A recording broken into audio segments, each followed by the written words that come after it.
Greetings and salutations. Today we'll be covering the haunting legacy and the secrets of Lake Shawnee's dark carnival. Lake Shawnee, nestled in Mercer County, has garnered a significant online following. Though inconspicuous, the road leading to this unassuming lake often goes unnoticed by passerbys during their initial visits. Unlike traditional vacation spots, Lake Shawnee is not sought after for leisurely family outings or idyllic summer swims. Nevertheless, it has become an unexpected tourist attraction. Unbeknownst to many, Lake Shawnee holds a dark and haunting history, dating back to the late 1700s, when the dense woods of western Virginia, which would later become West Virginia, formed the untamed frontier of the newly established United States. The Clay family, seeking a fresh start, purchased land near Lake Shawnee, close to the town of Bluefield, West Virginia. Little did they know, the land that they had claimed had been inhabited by Native American tribes for countless generations. As legend goes, in August 1783, Mitchell Clay, the patriarch of the family, left his children in order to embark on a hunting expedition. Tragically, during his absence, a band of 11 Native Americans launched a sudden attack on the Clay children,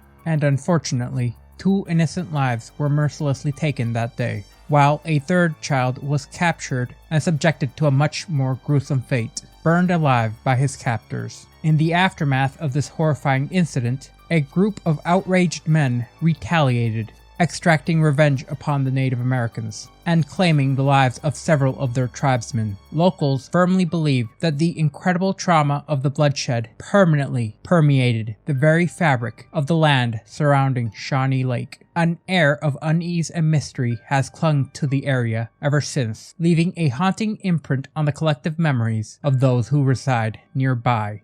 The land which surrounds Lake Shawnee now holds a rather storied past. This wouldn't be the only dark incident which stained the land. Fast forward to the 1920s, when entrepreneur Conley T. Sindow acquired the property with a vision of creating an amusement park on Lake Shawnee. The early years of the park remain shrouded in some amount of mystery, with limited information available. However, according to local residents and multiple researchers, Lake Shawnee experienced a heyday during the 1940s, 50s, and 60s. It was supposedly bustling with activity, attracting throngs of visitors. Individuals recall the features that made Lake Shawnee a rather popular destination were a cement swimming pond, complete with a bathhouse, which lured swimmers who could rent wool bathing suits for a mere 15 cents and enjoy the area. The pond boasted not 1 but 2 water slides, along with multiple diving boards, which provided endless thrills for the daring. Adding to the allure, Lake Shawnee boasted what was supposed to be a hidden speakeasy, a clandestine venue for late-night revelry, as well as a lively dance hall where music and laughter filled the air. And of course, no amusement park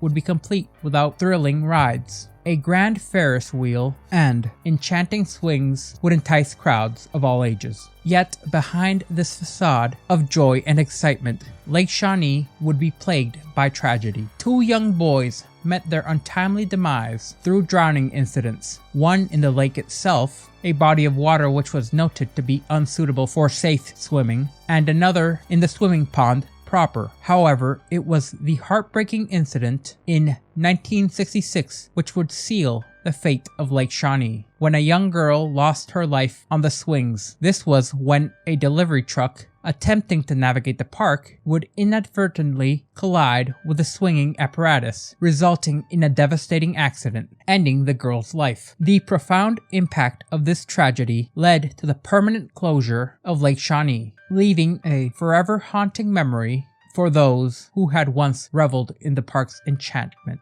Lake Shawnee is a place of contrasts. It has witnessed both grim violence and moments of joy. Its history tinged with tragedy, is also marked by attempts at revival and unexpected discoveries. The park's closure, linked to the deaths that occurred within its boundaries, cast a heavy shroud of silence over Lake Shawnee. However, in the 1980s, the White family, including Gaylord White, who had once worked at the park in his youth, embarked on a bold venture to breathe new life into the forgotten amusement park. Though the original rides had been sold off, the Whites recognized the significance of the swings and the Ferris wheel in resurrecting Lake Shawnee's allure. Procuring a Ferris wheel proved a feasible venture, but it was also the tale of the swings that unfolded like a mystery. The Whites shared some rather intriguing details. We discovered a swing in New Jersey and transported it here. Upon running the serial numbers, we made a surprising revelation. It was the exact same swing that had once graced this very spot. With the pivotal attractions in place, the Whites expanded the park's offerings, including kiddie rides, paddle boats, bumper boats, and a stage for live performances, all to add to the park's repertoire. On a 4th of July weekend in 1987, Lake Shawnee welcomed the masses with round-the-clock musical performances and a mere $1 entry fee. This attracted an estimated 10,000 visitors. Regrettably, escalating insurance rates would eventually deal a devastating blow to the park, compelling the closure of said amusement park 3 years later. However, undeterred, the Whites adopted a strategy and sought to keep the property alive by organizing fishing tournaments and other events on the property. In an unexpected twist in the Lake Shawnee narrative, a rather strange development occurred in the 1990s. As bulldozers plowed the earth, a startling array of artifacts emerged, a testament to the park's rich historical tapestry. Arrowheads, pottery fragments, and ancient burial sites were all uncovered. These would pique the Whites' curiosity. Recognizing the significance of their findings, they would call upon experts from Marshall University to conduct a thorough excavation. Years of meticulous work followed as the team unearthed a trove of artifacts and graves. Among the most haunting discovery were children's graves, leading experts to speculate that a devastating epidemic, potentially an outbreak of flu, had ravished the Shawnee tribe in the 1700s. In a heartbreaking turn, it appeared that in a desperate bid to protect the remaining tribe members, the adults had departed, leaving only the vulnerable young and elderly behind. Marshall estimated that approximately 3,000 souls rest eternally beneath the soil of Lake Shawnee, as a poignant testament to the tragic fate that befell the Shawnee tribe. In the eerie embrace of the mid to late 1990s, Gaylord White, accompanied by his wife Jewel and their son, who has since departed the mortal realm, commenced a bewitching tradition at Lake Shawnee, an annual offering of chilling campfire tales and guided tours during the ominous Halloween week. The aura of tragedy and the history that's clung so tightly to Lake Shawnee only fueled its burgeoning reputation. It beckoned to souls seeking spectral encounters, drawing attention from paranormal groups and intrepid ghost hunters. Their fervor led to them beseeching the Whites for the privilege to explore the haunted grounds. In recent years, a surge of inquiries flooded in,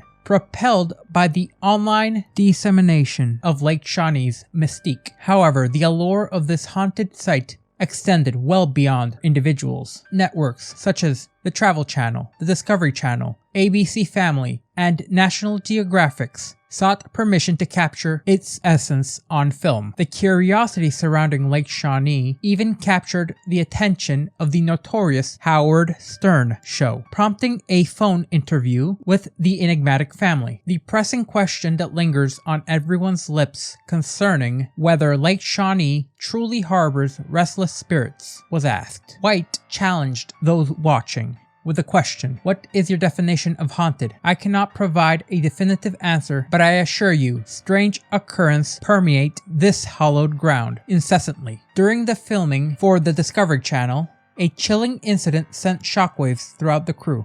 One investigator, lured by the irresistible pull of an old ticket booth, found herself ensnared in its otherworldly clutches. Supposedly, panic consumed her very being as she frantically fought against an invisible force that held her captive. Eventually, the grasp of the otherworldly power proved too much to bear, leading her to a harrowing journey to a nearby hospital in Princeton. White recounted the distressing episode, stating, "She shrieked for aid, her voice echoing throughout the desolate night. Yet the door, a mere push away from liberation, held her captive in its malevolent grip." Though White himself remains tight-lipped regarding any personal encounters of the creepy kind at Lake Shawnee, however, he shares the haunting tales of his late father's inexplicable rendezvous with the apparition of the little girl, whose life was tragically cut short on the swings nearly 5 decades prior. Recounting the hair-raising account, White's voice assumed a solemn tone, stating, "My father, perched atop the mighty tractor, found himself burdened by an unseen weight that descended upon his shoulders. Bewildered, he turned, only to be confronted by the ghostly visage of the little girl from the swings. She materialized before him, clad in a ruffled dress, her presence ethereal. Fear did not consume him, but rather a peculiar sense of understanding. With resolute conviction, he uttered, 'If you cherish this tractor, so it shall be yours.' And so he descended from his mechanical steed, leaving it abandoned in the fading light of the late 90s, still seated as he left it, a poignant testament to an otherworldly encounter. Lake Shawnee, a place where the veil between the living and the departed grows thin, stands as a testament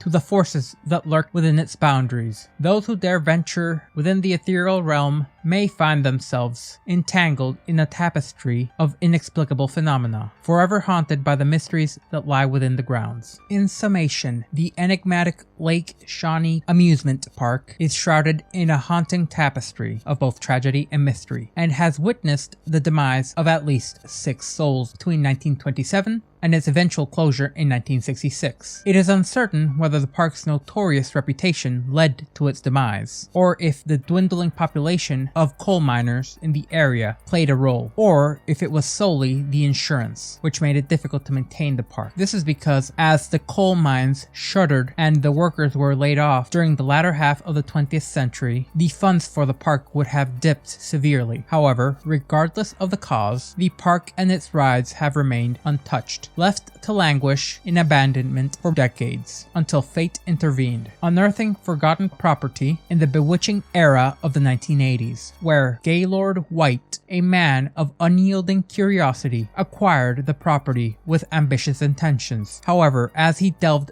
into the history of the park, an unsettling truth emerged. The amusement park had been constructed upon burial grounds, an ancient resting place of a group of Native Americans. Locals would whisper tales of the curse that had long plagued the land, predating even the arrival of the Clay family. However, today, Lake Shawnee stands as a magnet for those who seek communion with the spirits, offering a tantalizing glimpse into the ethereal realm. Curious souls may inquire about upcoming tours or venture forth in October when the Dark Carnival haunted tour of the park unveils its ghastly wonders. Amidst the chaos of loss, Jewel White, burdened with the deaths of both her husband and her eldest son, grappled with the uncertain future of Lake Shawnee. Summoning strength from the depths of her spirit, she sought solace in the aid of her remaining children. Together, they valiantly preserved the legacy of the property, shouldering the responsibilities of caretakers and tour guides, call handlers, and custodians of the haunting grounds. In 2014, a transformative shift reshaped Lake Shawnee's Halloween activities, transitioning from the embrace of campfire tales and guided tours to a spine-chilling realm of the Dark Carnival Lake Nightmare haunted attraction. Eager visitors traversed the park, encircling the lake, the swings, and the Ferris wheel as they immersed themselves in the dark tapestry of the carnival's allure. The enigmatic Dark Carnival Lake Nightmare persists, to this year, its macabre enchantment confined to a designated section of the lake. The evocative ambience of the campfire history and self-guided tours restrained, allowing intrepid souls to wander amidst the haunting echoes of the swings and the Ferris wheel, while paying respects to the graves of the ill-fated Clay children and capturing the essence of their journey in haunting photographs. It must be noted that Jewel White has harbored concerns that her departed husband and her eldest son may have disapproved of the changes. Their unwavering loyalty to the traditions of the Halloween campfire week were undeniable. Yet a serendipitous revelation assuaged her fears. A poignant image captured inside her son's former bus workplace, an ethereal testament to his continued presence and acceptance of the transformation. Furthermore, security footage unveiled an astonishing sight: an unfastened Ferris wheel safety bar surreptitiously resetting in the dead of the night, devoid of human touch. To Jewel, it was a testament that her husband's watchful spirit was forever concerned about the lock's integrity. Overwhelmed with emotion, it is stated that she watched the video through tearful eyes, finding solace in the indelible proof of their supposed ethereal presence, stating that "it brings me joy," her voice trembling as she went on. "I am grateful to know they remain here, and now I have the means to convince others of their everlasting presence." As the final nights of Lake Shawnee Halloween spectacle arrive, darkness descends upon the park, beckoning the brave and the curious to seek out the truth within the park. If you remained with me until the end, I thank you, and I do hope you stay tuned and subscribe for more content.